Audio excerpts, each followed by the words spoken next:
Olá meninas, tudo bom? Meninos, e aí? Olha, o vídeo de hoje vai ser um pouquinho diferente porque é sempre bom na vida você proporcionar lugar de fala de cada um, mas como assim? Como assim?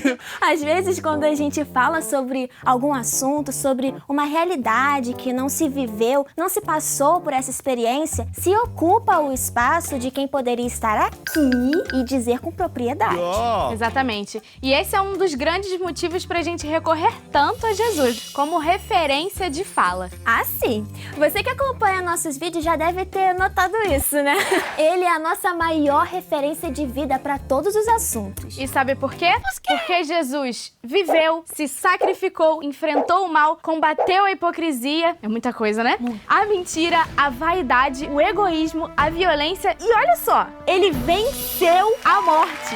Venceu. O Divino Amigo tem todo o crédito e autoridade para falar sobre tudo. Também buscamos esclarecimento no líder do Movimento Jovem da Boa Vontade, o diretor-presidente da LBV, o escritor Paiva Neto, porque ao se decidir seguir Jesus, sempre aprendeu e exemplificou, inspirado no Mestre dos Mestres. E hoje a gente resolveu falar sobre superação, porque a vida sempre prega uma surpresa na gente que, na verdade, não é surpresa, porque a gente já aprendeu que na perspectiva espiritual temos a nossa agenda espiritual, mesmo não lembrando de maneira consciente dela. Então estamos nós aqui, com as nossas vidas normais, nas tarefas diárias, com tudo nos conformes, até que, pá, ela muda de um dia pro outro. Pois é, e é aquela mudança que vem e nos dá aquele desafio básico que nem sempre é tão básico, tá? E muitas vezes o baque é tão grande que você começa a reorganizar ou até repensar a vida, a sua existência. É tenso. Muito tenso. E não é tão incomum assim, infelizmente, mas calma. Não era melhor ter morrido, não. Nunca será a melhor opção quando não chegou a nossa hora de partir. Nós aprendemos na religião que professamos, a religião de Deus, do Cristo, do Espírito Santo, que a vida é eterna. E quando se provoca a morte,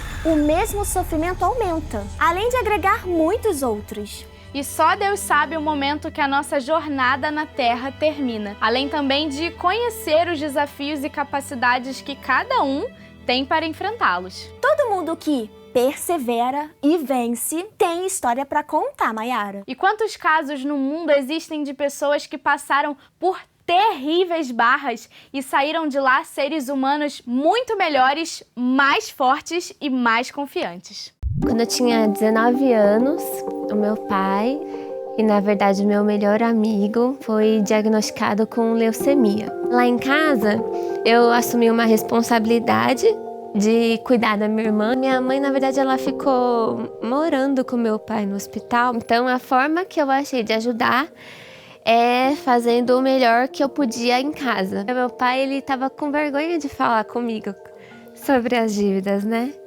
E daí, a partir daquele momento, eu queria muito liquidar aquelas dívidas. Eu tinha dinheiro guardado, e daí eu peguei esse dinheiro, era final de ano, peguei 13º, peguei tudo que eu podia. E fui lá no banco e liquidei a dívida. O tratamento dele durou 2 anos e pouquinho. Ele teve muitas complicações no meio do tratamento, e daí ele ficou bem, se recuperou, até que ele começou a reclamar de muita dor de cabeça. Quando a gente foi pro hospital, ele foi diagnosticado com pneumonia. Eu sentia que ele realmente não ia voltar mais. E minha mãe estava muito crente que ele ia voltar. Me colocando no lugar dele, tudo que eu acho que eu gostaria de escutar é que tá tudo bem, sabe? Que as pessoas que vão ficar aqui vão dar conta, né? Que vai dar tudo certo. Eu recebi a ligação de que ele havia falecido. Aí eu não tive espaço para sentir nada. E quando você fala que tá tudo bem, não tá. Que eu não acho que é uma superação. Eu falo que são formas de conviver, porque você vai mudando, né? 3 anos depois que meu pai faleceu, minha mãe foi diagnosticada com câncer de mama. Do meu pai, eu ainda tinha o auxílio da minha mãe ali, né? Agora, com a minha mãe, o que eu faço, gente? Eu faço o que ela fazia pelo meu pai e continuo fazendo o que eu fazia pela casa e tudo mais, né? O câncer dela foi muito severo. Eu via que ela tava assim, não tava querendo ir num cabeleireiro, né? Falei, mãe, você quer que eu raspe seu cabelo? Ela falou, pode ser. E eu raspei o cabelo da minha mãe. E pela segunda vez, né? Porque eu raspei o do meu pai também. Então a sensação era como se eu estivesse vivendo tudo que eu vivi com meu pai. Então não foi fácil, não. Quando eu olho aquela foto, eu vejo o quanto eu tive que vencer para poder conseguir fazer aquilo. Ela teve que tirar uma mama inteira. Ela foi tentar reconstruir a mama, né? O processo dela ia ter que ser por enxerto. Então ela fez esse procedimento e daí necrosou tudo. Teve uma complicação muito séria, a ponto dela ter que fazer uma cirurgia para retirar a necrose e aquele espaço todo ficar aberto. Ela fazer muitos procedimentos em 2 hospitais ao mesmo tempo. Eu ter que abrir mão do trabalho, porque não dá. Eu ia acompanhar com ela, né?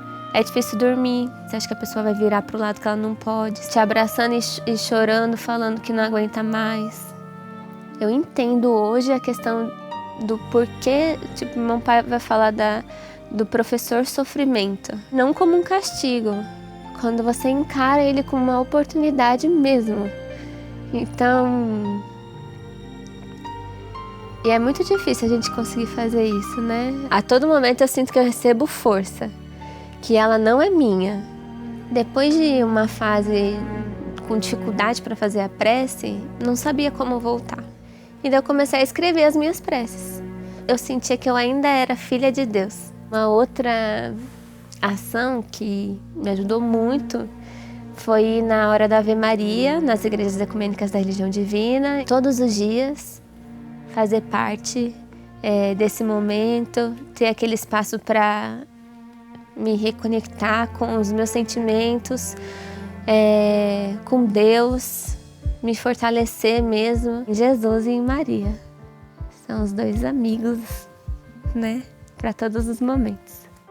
Incrível, realmente muita força, muita perseverança e confiança para continuar. E a gente não pode deixar de falar, para variar, sobre essa coragem e decisão de recomeçar a vida a partir de um outro impulso. E se a gente fosse um livro ou um artigo, acho que as nossas palavras-chave seriam desafio, recomeço, reconstrução, renascer, ressurgir, fênix. Total! Legal esse lance da fênix, porque o símbolo mitológico desse pássaro que renasce das próprias cinzas tem total ligação com as pessoas que passam por essa morte e passam por esse renascimento, assim como nos ensina o criador do programa Atitude Jovem, o irmão Paiva. Que ainda faz uma relação com a ressurreição de Jesus. Porque se você parar pra pensar, a crucificação e depois quando Cristo renasce é uma forma de nos mostrar como o mundo sempre funcionou. E pensa só, assim como as estações do ano que finalizam no outono e renascem na primavera. Com as sementes que vieram do fruto morto e se transformam em árvore. Até a nossa pele morre e dá oportunidade para outra viva. O presidente pregador da Religião Divina já muito dissertou sobre esses fins que geram um novo princípio.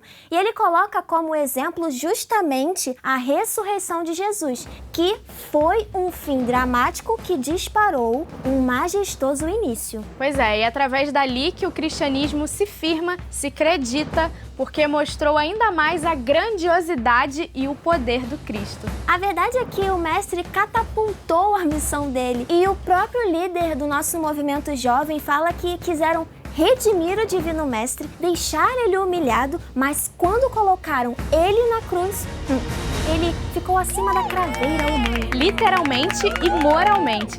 E, aproveitando a deixa, o autor também fala muito que fins parciais já ocorreram várias vezes. O fim é sempre o fim de um ciclo que dispara o outro, mas não é o fim. Entende? Pronto, acabou e já era. E a nossa vida tem tantas linhas, tantos segmentos, tantos ciclos que eles terminam e começam inúmeras vezes. o fim do dente de leite para o permanente, da escola para a faculdade, do namoro para a solteirice, ou saída da casa dos pais para construir a sua nova família ou a sua independência. E eu estava pensando numa coisa real. Por mais que a nossa existência seja maior que o problema, quando estamos nele, o nosso sentimento muitas vezes é de incapacidade. Oh my God. Vocês já tiveram essa sensação?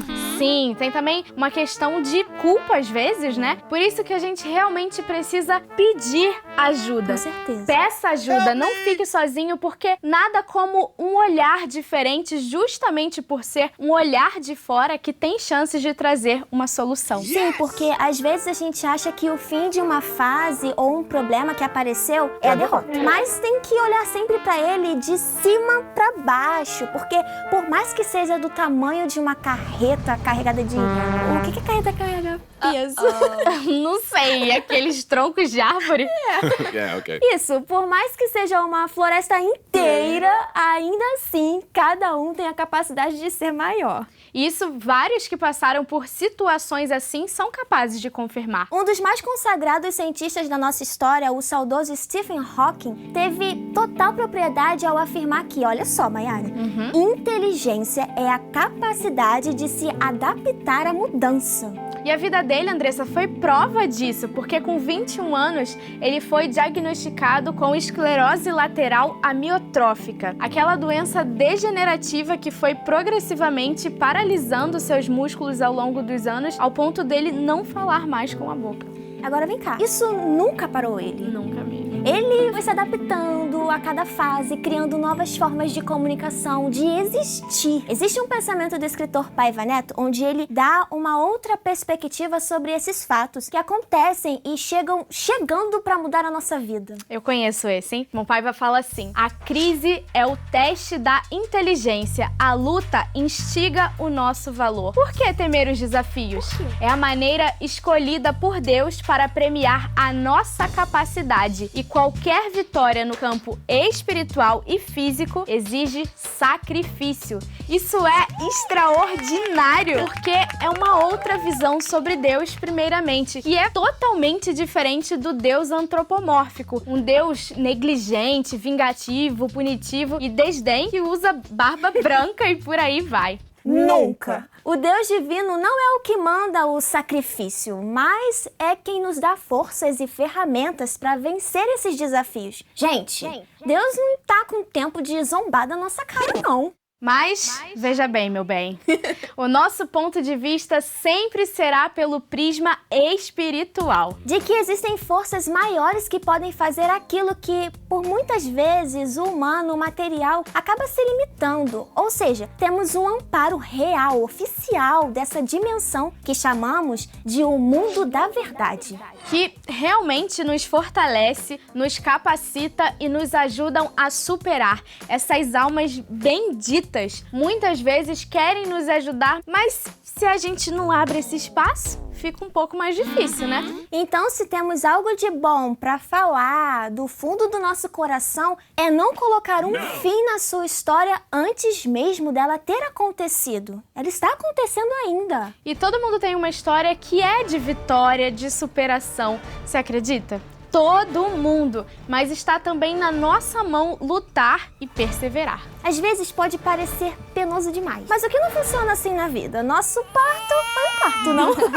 E a gente acredita muito aqui na força da oração, que também pode ser chamada de prece, de reza, meditação, silêncio, do jeito que você acreditar. E isso é tão importante. Você coloca uma música que te leva lá no sol, naquele silêncio do céu estrelado e encontra a paz, sabe? Sabe, né? Daí a gente consegue transportar para energias que vibram sucesso, vitória. Total, isso já aconteceu comigo. E daí vem umas soluções daqui a um tempo e você pensa: eita, por que eu não pensei nisso antes? E aí entra o que chamamos de fé realizante, que, simplificando, é acreditar profundamente em uma ideia, partir para ela acontecer, quer dizer, agindo, mas fundamentada naquilo que é bem legal. E não é só legal de legal, mas legal de estar dentro das leis do amor, do universo, que é a diferença. Lutar por algo que faz bem, de verdade, justo. E vai, gente. Não dá pra falar que a nossa vida é mais dor do que o tudo bem. Porque tem tanta coisa funcionando, os rins, o pulmão, todos os órgãos de dentro e a nossa capacidade de pensar, de realizar coisas. Mesmo cada um com uma dificuldade grande, o resto está funcionando e se mantendo vivo para lutar e encontrar a vitória. E outro ponto, o desafio vai chegar. Sempre chega. Às vezes em forma de desemprego, acidente por meio de transporte ou de bactéria, ou de uma grande perda, de uma falência. O desafio, ele tem milhares de faces. E a gente vai respeitar a dor, mas não se deixar paralisar por ela. Além da busca de auxílio espiritual, por vezes a gente vai precisar da ajuda de um profissional, de um médico, advogado, psicólogo, pessoa com mais experiência e que a gente confie. Pois é, sempre tem alguém por perto para ajudar. E isso também é um estímulo para a gente aprender e evoluir. Muitos e muitos que superaram uma barra, pode perguntar só, eles vão responder que optaram por enfrentar e crescer. Pensa no exemplo simples de quem está se alfabetizando. Eita, imagine o desafio que é escrever, Mayara. Pois é. Lembra na escola? Lembro. Aquele caderninho quase maldito, mas que é bendito, viu? Depende de como a gente vê. Que todo mundo tinha que escrever dentro daquela linhazinha. E fazia aquela casinha 456 mil vezes. Desse jeito. E essa posição, assim, de escrever com as mãos também deve cansar, né? Não dá pra dizer que isso não poderia ser uma dor pra criança que tá ali aprendendo. Então o problema não é a dificuldade, o problema é a gente não querer entender aquele sofrimento, enfrentar, por achar que não vale a pena. Pois é, então o desafio não é o nosso inimigo. A gente não pode pensar assim, a nossa derrota, ele é a chance. Então é aproveitar a chance que está aparecendo. Quem aqui nunca errou e ficou arrependido e tal, e ficou implorando para Deus conceder uma outra oportunidade para se redimir, para falar com a pessoa, sei lá. Então. Pois é, acontece. É que a gente não se lembra do que combinamos no mundo espiritual antes de reencarnarmos, mas aquele desafio específico, esse aí que você está enfrentando, pode ser exatamente essa chance da gente crescer. Então, personas, eu sei que é difícil, mas se nossa postura foi maldizer esses grandes desafios que aparecem, a gente está duvidando do esforço de Jesus na cruz, porque ele sabia que valia passar por isso pela humanidade. Escuta só esse pensamento. Deus permite a dor, não para a nossa ruína, porém como remédio eficaz para os males que nós próprios muitas vezes construímos. Ela existe para nos devolver o equilíbrio de alma, como a febre é a reação do organismo à invasão da doença. Sabe de quem é esse pensamento? De quem, Mayara? Bom pai Vanessa. É claro que a gente não tem que gostar da dor, né? Se acostumar com ela. Realmente não é para se acomodar, mas encará-la como superação é o caminho. E a dor, ela vem para dizer que alguma coisa está errada. Então todo esforço que a gente faça, toda a tentativa que por hora vai ser bem sucedida e outra não, vai valer a pena no fim das contas. Nada é o fim. Nada é o fim. Ninguém está imune de uma mudança drástica que pode acontecer de um dia para o outro, mas todo mundo tem esse poder de se renovar. Seja lá qual for sua dor, tem sempre uma maior que a nossa. E não é pra fazer disso uma competição de quem sofre mais. Não faça isso. Não, mas parte de todas as pessoas que passaram por grandes reviravoltas hoje estão dando palestras e ajudando e inspirando pessoas que passaram por isso. Porque no fundo, só o auxílio mútuo nos dá forças para vencer. E você que acessa muito o YouTube, igual a gente, né? Quantas vezes não vimos vídeos de pessoas que passaram algo semelhante ao nosso e acabamos sendo confortados por saber que não somos os únicos. E também por saber que existe saída. Então é preciso ter muita coragem para receber aquele primeiro baque, aquele choque de realidade e não se entregar. Não se entregar à tristeza, à raiva, ao vitimismo, que é muito perigoso, inclusive. Total, Andressa. E é muito fácil a gente ser tomado pelo sentimento de coitadismo terceirizando a nossa situação.